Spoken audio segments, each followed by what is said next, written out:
This is our finals, guys. We've got the finals. Wow. We've got Asphyxia on the right side as the red team, Fierce on the left as the blue team. On Archways, the first map of our finals. This is the last North American qualifier. This is the last online qualifier at all for a team to try and win that free trip to Las Vegas. IPL5 begins November 29th. Today is the 9th. That's 3 weeks away, folks. 3 weeks. Oh, man, that's scary, actually, to think and realize that our huge live event is only 3 weeks away. It's always so much fun. Oh, yes, it really is. Ryan here has been here for IPL3 and IPL4. Yes, I was in the StarCraft 2 division for those, but no, I'm at Shootmania because I love FPSs. Yep. And yeah, no, it's right fun. The Cosmo is such a great hotel. Oh, man. Carnage does awesome. get one, but he's down to 1 hit point though too. So oh, nice shot. Only 5 seconds left. We got a showdown situation. Carnage can't land that last laser, and every time you miss now, oh my goodness! That was what, with 1 second left, Carnage gets the attack. Just 1 second as I was left. saying, you know, Carnage. 1 laser left. Dodges the rocket. Can't stand on the cap because there's not enough time. Lands the clutch laser.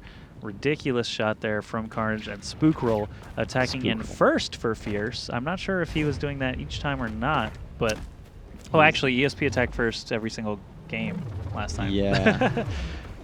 Anyway, Griffin, DeBears, and Carnage all the way back. 87-meter shot on DeBears. Spookroll turning on the heat. Longest of the night right there. Yeah, that is the longest of the night, and quite impressive start for Fierce to get these finals started. They should be very warmed up, and it is showing as Spookroll already taking out 2 defenders. Carnage is alone at the point with 3 armor left on his attacker.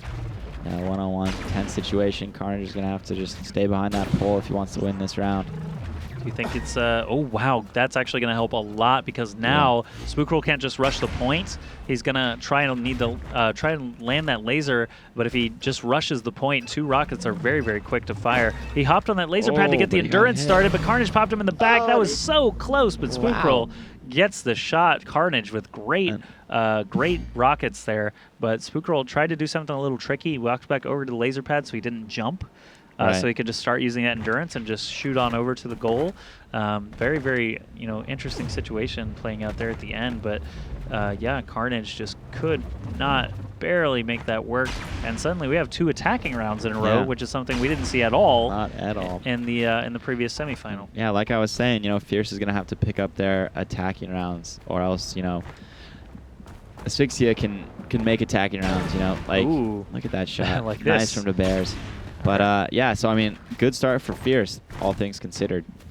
Spookroll with a great round there to tie things up very quickly, not letting it get out of hand. We're not going to see a 4-0 situation like ESP had in that very first map where they had to sort of claw their way back up. DeBears looking pretty warmed up still. That's 3 lasers and full armor 3 eliminated defenders. Great stuff from all of our attackers so far. Yeah, Let's see if Frisco can keep this trend moving, or if we're going to have a stop in the action, so to speak.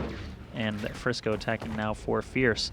They are looking for a win here. Obviously, it's a best-of-5 final, but it is single elimination, so this is the last match of the qualifier. Anyway, you slice it, and it's just 3 games away for victory for our 2 competitors here. The next IPL match after this is going to be live in Vegas. That's right. We do have a tournament, a community tournament next week that has nothing to do with IPL5, but...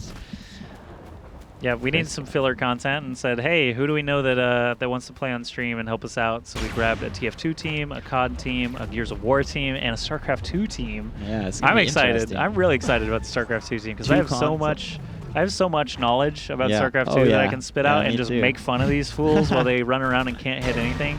I really hope Todd just busts out some sick lasers. That would just be amazing. Yeah, Frisco. That would be quite awesome. Frisco can't make it happen. Todd is just so old school as a PC gamer. Yeah, he is a baller. We're talking about DeBears, just a classic Counter-Strike player.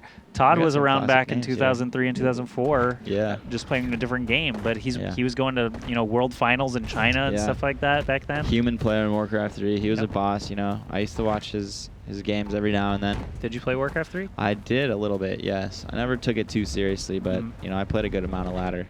There was a guy named Wizard who was a top Warcraft 3 player that represented USA at WCS a couple of years. He went to my college, so I made him carry me in 2v2. Oh, nice. But he was amazing, and I just tried to keep up. And you know, we did like the 2v2 ladder a bit, but that was it.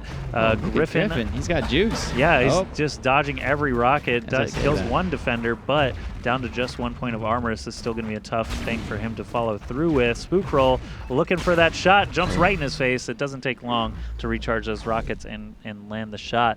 But Asphyxia is still up, so the man, what word am I looking for? I want to say onus, but not everyone knows what that means. The impetus is on Fierce. They have to get the attacking round is essentially what I'm trying to say here. They're in a bad position if they can't, as Asphyxia has shown. Their lasers are quite good already. 4 defensive rockets for Carnage and that attacking round. He's just doing so well. And Griffin landing the super long-range rocket in the archway. That is one of the dangerous things about archways. I really feel like the cave is just the safest attacking route here. You think so?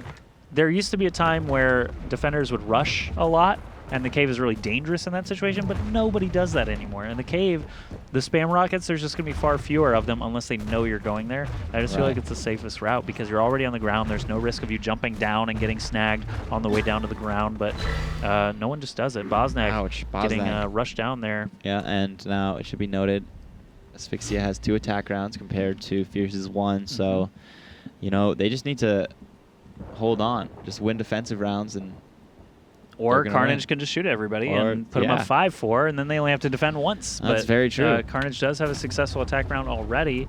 He could potentially do it again. Can't land the first laser long range, even though that rocket hit him from about 100 meters. Yeah, that was a long distance rocket right that happens, though. I mean, they're just shooting in such a narrow space. The chokes. You're bound to hit the chokes, you know, or the corners sometimes. But yeah, those are good things to do in a game like this. All right, Carnage hopping up the hillside. We get a player back at the tree. It looks like he can't really spot over here. He's shaking the rust off. He hasn't been playing for about an hour. He has to get back into it here. Frisco playing at the point. Bosnak back by the trees. We got Spookroll over at the left side column. Now that the goal is open, though, they know he doesn't have enough time to shoot through all of them, so they're just going to rush him down and eliminate him. 4-3 now. 2 more defensive rounds will win the map for Asphyxia if they can hang on here against Spookroll. Right. Spookroll. What do you have for us here, sir? Lasers, perhaps? Lasers. Hopefully some lasers. Jukes could be a possibility. Jukes and lasers. Oh, Jukes won. That was definitely going to connect. Yeah. Not being Jukes, but. Yeah. Okay. He got through. He's good. He's good. Okay, so archways actually used to not have all these speed pads on the ground. Basically, it was just too long of a run for the attackers to have to get up here. Too much time was eaten off the clock every round, so they threw those speed pads all over the back, and they put these up here because it was a little bit difficult to defend, but now we see attackers using the speed pads as well as the defenders. Spookroll landing that first laser. I think he was the one who got the super long-range one. Yeah, he had the 87-meter one to lead us off earlier, but he's pretty good at those long-range shots. He just needs to focus. Now that he's down to 1 armor, it's going to be tough. He needs to land just 1 more shot. He backs off, but jumping into that last rocket from DeBears eliminates him. Just 1 more point now needed for Asphyxia. DeBears could do it here with 3 successful lasers, and if not, all they need is 1 more defensive round to win this first map of the finals. Out of the next 2 rounds, they just need 1. And DeBears, you know, DeBears. DeBears. Who would win, Ditka or a Hurricane named Ditka? I say Ditka by 23 points. All right, so DeBears attacking in. We got a player on the hilltop over there. Sometimes you'll see players just use all their endurance, dash up that hill, or dash up this ramp on the side, I should say, and just run onto the hill and try and rush at them, try and get that quick kill. Oh, but not necessary. DeBears picking off Frisco, standing still at the point. You never like to see that. There's actually no reason to stand still in this game ever because it only takes an instant for that laser to find you. When you're not paying attention. Spookroll and Bosnak rushing over to the point. Now the cap is open. DeBears actually has a decision to make now, but that made it a lot easier as he just nails all 3 defenders. Great shots there. 1, 2, 3 from DeBears, and that's game number 1 in the bag. Asphyxia, they've won a couple of games straight now, so we've got a map choice coming up now for Fierce. We're going to go to a break. On the other side, we'll get back to you with game 2. Yeah.